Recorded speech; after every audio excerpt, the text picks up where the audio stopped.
Chinese officials further emphasized that secure passage through the strait is essential to avoid disruptions affecting other nations and global trade. China also stated that it expects both the United States and Iran to adhere to the terms of the two-week ceasefire.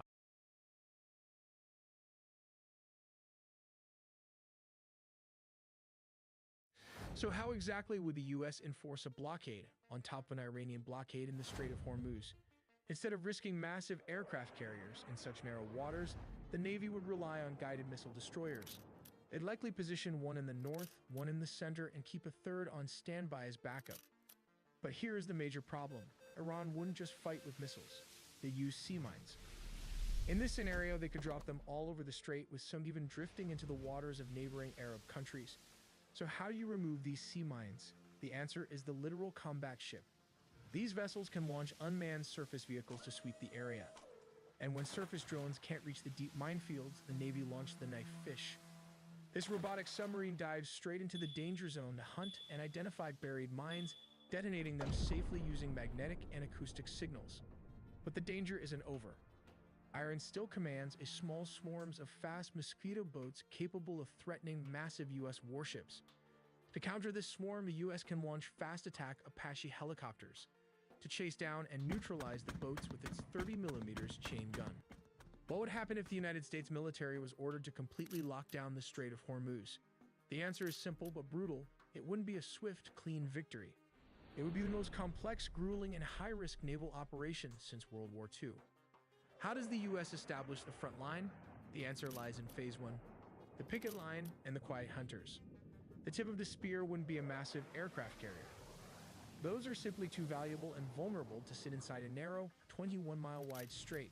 Instead, the US would rely on a wolf pack of 4 to 6 Arleigh Burke-class guided missile destroyers. The destroyers would position themselves in a layered patrol box, one ship watching the northern approach near the Iranian coast, one covering the deep channel in the center, and the third hanging back as a rapid response reserve. Their collective radar coverage creates an invisible dome over the strait. Nothing flies, nothing sails, and nothing launches from shore without being seen within seconds. But what happens beneath the waves? The answer is the Virginia-class attack submarine. Patrolling silently at 400 feet, she carries heavyweight Mark 48 torpedoes capable of snapping surface ships in half. To the IRGC, she is completely invisible. Her job is to handle the nightmare scenario. If Iran's Kilo-class submarines attempt to break the blockade or relay mines in the deep channel, she kills them before they ever surface. But what about the mines? Will they be a problem for the US destroyers? The answer is absolutely yes. This brings us to Phase 2, the robotic minesweepers. Here is where Hollywood imagination fails. A blockade's greatest threat is not always incoming missiles. It's contact mines and influence mines, cheap, patient, and highly lethal devices. Iran has dropped these all over the Strait of Hormuz, and many have even drifted away to neighboring Arab states. So how does the US clear these hidden killers? The answer is the Independence-class Littoral Combat Ship LCS. These ships operate on a completely different philosophy. They are not minesweepers in the traditional sense. They are robotic motherships designed to sit safely outside the minefield while their drones do the work. The process is strictly calculated: detect, localize, classify, identify, and neutralize. This is step 1. The first machine off the Littoral Combat Ship stern ramp is the Common Unmanned Surface Vehicle. It is a 39-foot unmanned boat that operates on the surface, towing sonar equipment behind it like a long, patient finger tracing the seafloor. Here comes step 2. While the Common Unmanned Surface Vehicle crawls across the surface, the answer is the MA-60 Seahawk. This helicopter launches from the LCS flight deck and begins scanning the exact same patch of water from 100 feet above, looking for floating threats. Neither the Common Unmanned Surface Vehicle nor the Seahawk can go deep. So what dives into the minefield itself? The answer is the Knifefish Unmanned Underwater Vehicle. The Knifefish goes where no human sailor should, directly into the danger zone. It provides the commander with enhanced hunting capabilities, detecting and identifying buried mines even in highly cluttered underwater environments. To finish the job, the Navy utilizes unmanned surface vessels to drag the unmanned influence sweep system through the water. This brilliant device tricks bottom influence mines into detonating harmlessly by mimicking the magnetic and acoustic sounds of a massive warship. But what happens when Iran unleashes its mosquito attack boats? The answer comes in Phase 3, air power. Imagine 24 fast attack craft blasting out of Bandar Abbas Harbor at 40 knots. They carry rocket-propelled grenades, heavy machine guns, and possibly C-800 and 2 anti-ship missiles. They are widely dispersed to make targeting a nightmare. Realizing the swarm is too large for the ships to handle alone, who does the Air Force call? The answer is the A-10 Thunderbolt II. Though usually famous for killing tanks, the A-10 is absolutely devastating against small boats. Flying low and relatively slow, the pilots have excellent visibility. But the A-10 doesn't start with its gun. The opening move is the AGM-65 Maverick missile, a precision electro-optical or infrared guided weapon that the pilot steers directly onto a boat's engine compartment using a screen in the cockpit. Once they get closer, the A-10 unleashes its primary weapon, the massive 30mm Gal-8 Avenger cannon. Firing depleted uranium rounds, it can tear a fiberglass speedboat to shreds in a 1-second burst. The psychological impact of the A-10's signature roar alone is a massive deterrent. Then comes Phase 4, the Apache, death at sea level. While the A-10 operates at medium altitude, the Boeing AW-64E Apache Guardian works right down in the threat envelope, low, fast, and ruthless. Army aviation Apache units would operate from the decks of U.S. Navy amphibious assault ships in the Gulf. Interestingly, the Apache wasn't originally designed for overwater operations. The Apache's weapon of choice against IRGC swarm boats is the AGM-114 Hellfire Romeo missile, a laser-guided precision strike weapon that can be ripple-fired in rapid sequence. These helicopters are fast and can chase down enemy fast attack boats at blistering speed. The Apache also carries a 30mm and 230 chain gun, slower than the A-10's cannon but highly accurate, and 70mm Hydra rockets, which can be fired in salvos against groups of lightly armored craft. But here's the thing, these attacks happen to everyday people too. All it takes is a spam email, a jump call, or an online breach of your personal data. This data doesn't just result in spam and scam attempts. It can also affect your insurance rates and ultimately will lead into a loan denial. Trump calls out the right-wing podcasters Tucker Carlson, Megyn Kelly, Candace Owens, and Alex Jones for criticizing him.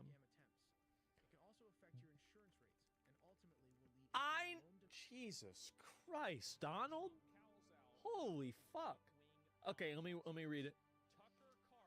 I know why Tucker Carlson, Megyn Kelly, Candace Owens, and Alex Jones have all been fighting me for years, especially by the fact that they think that it's wonderful for Iran, the #1 state sponsor of terror, to have a nuclear weapon, because they all have one thing in common: low IQs. They're stupid people. They know it, their family knows it, and everyone else knows it too. Look at their past. Look at their record. They don't have what it takes, and they never did.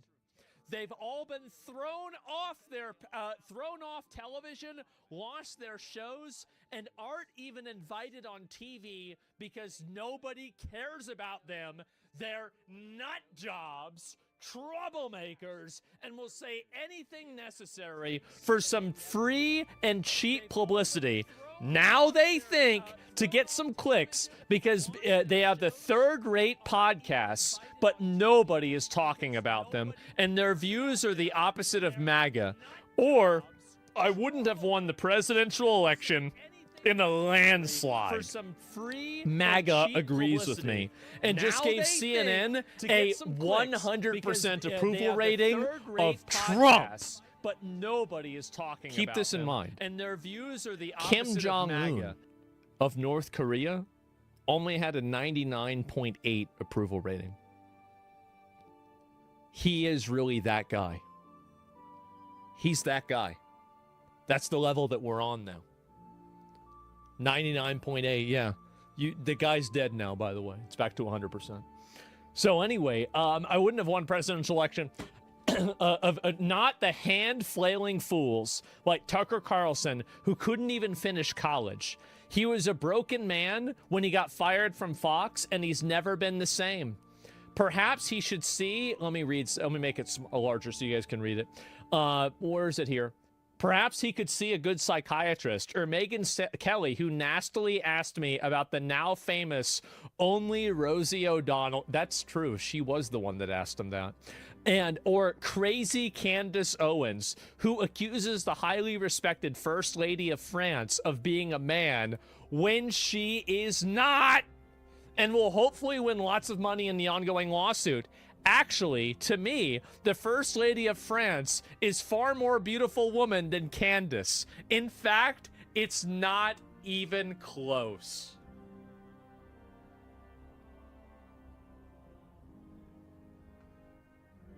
Nobody does it better, man.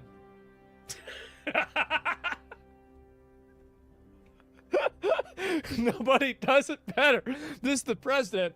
Or bankrupt Alex Jones, who says some of the dumbest things and lost his entire fortune, as he should have, for his horrendous attack on the families of the Sandy Hook shooting victims, ridiculously claiming that it was a hoax. These so-called pundits are losers, and they always will be.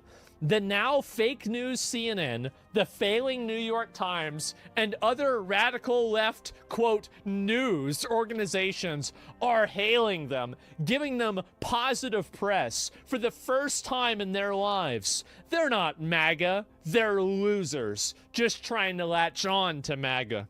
As president, I could get them on my side anytime I want to, but when they call, I don't return their calls, because I'm too busy on world and country affairs. And after a few times, they go nasty, just like Marjorie Traitor Brown.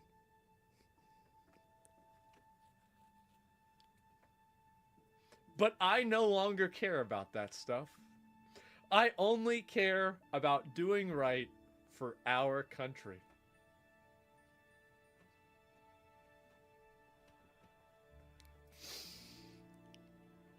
Wow.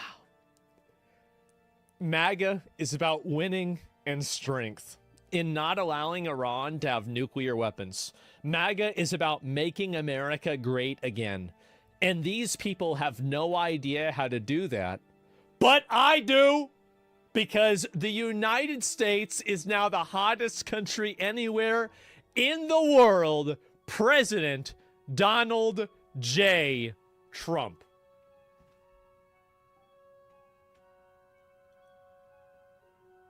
I want to let everybody know you are locked in to 3 more. It's not even halfway over. It's not even halfway over, guys.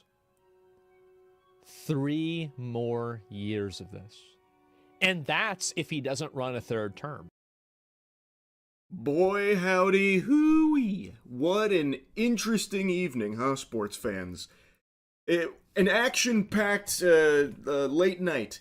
Trump started attacking Pope Leo, which sounds like the title to an epic rap battles of history video, Trump versus the Pope, but he actually went in attacking Pope Leo, and then a little while later posted an AI-generated image of him as Jesus Christ healing the sick while being worshipped and having some kind of demon like Baphomet leading the troops above him with the golden lights. This thing looks like something out of fucking Silent Hill. This is a real post Trump made, by the way. Big breaking news. As I was making this video, he deleted the post and he just gave a little speech out of nowhere here. I guess this was such a huge deal. It called for his immediate attention and he was asked about it, and this is his response. Mr. President, did you post that picture of yourself depicted as Jesus Christ? Well, it wasn't depicted. It was me. I did post it, and I thought it was me as a doctor, and it had to do with Red Cross as a Red Cross worker there, which we support. And only the fake news could come up with that one. So I just heard about it, and I said, how did they come up with that? It's supposed to be me as a doctor making people better, and I do make people better. I make people a lot better. Oof. So that immediately throws a lot of the cope into the shitter from people that were still doing all they could to defend him, saying it must have been one of his staffers again going rogue, getting a little rambunctious, or no, this is actually a 5D chess move from Trump because he got into this, spat with the Pope. So it wasn't him depicted as Jesus Christ. It was just a little tomfoolery depicting himself as the Pope, not Jesus. And he immediately says, no, you guys are wrong on both those. In fact, I did post it, and I thought I was a doctor. That's what I thought. Which no one was saying, because I don't know how anyone could look at that and think that that's a doctor being depicted there. Holy delusion. Is there any human being on the planet that buys that? Yeah, doctors, famously not in scrubs or anything, always in white robes, white and red robes, with glowing golden hands healing people. They don't use medicine or anything. They use their hands to do that. Glowing gold hands. That's what doctors do. And also having demons flying above with golden radiant light there. What a fucking dog shit explanation. He didn't even go for what I thought would be the easy layup to weasel his way out of this in the eyes of the fucking brain-rotted fungus that still, loyally sucks his cock. I thought for sure he would just blame it on a staffer again, oh, it looks like he, did this on his own. I had no idea. This is disgusting stuff. This is gross. I would never condone that. He didn't even go for that. He just said, yeah, I did post that. Thought I was a doctor with the Red Cross. And of course he had to try the fake news angle, but that's not going to work because even his most loyal cock gobblers got very upset with this. And rightfully so, by the way. So that doesn't exactly fly all that well. Not exactly the greatest move here from old Trump. And this has finally been enough to snap some of the most brainwashed drones out of his spell and realize, oh, this guy is not actually a Christian. Blasphemy, idolatry, sacrilege. The administration has normalized all of this, and Trump doesn't even really hide it either. And he started off rip. He didn't even put his hand on the Bible while being sworn in for some odd reason. Trump also actively talks about how he doesn't think he's going to heaven. He doesn't see any chance of him getting into heaven. This is what he says. And he even hawks $60 Bibles that he has signed. And the Bibles range from $60 up to $1,000 because he puts his signature on the Bible. He makes these Bibles for $3 in China and then sells them to the Americans here for $60 to $1,000. I can't believe anyone needed to be shaken awake here that Trump uses the faith as a means of profiting for himself and a means of trying to get people to his side and rally behind his cause. And what's crazy is this comes only 8 days after I just made a video talking about his spiritual advisor, Paula White Cain. How she is also a fraud. She is a televangelist who solely uses Christianity as a means of enriching herself. Because I'm telling you, there's an anointing of release right now. I want $100,000 to come in. I want $100,000. There are 10 people that could give $10,000. There's 100 people that could give $1,000. Get a check, make it payable to Paula White Ministry. There are people that are watching right now. If you say, I don't have it, give $100. Bring up a sacrificial seed. This isn't for me. This is about kids that will die without you being obedient. This is about kids.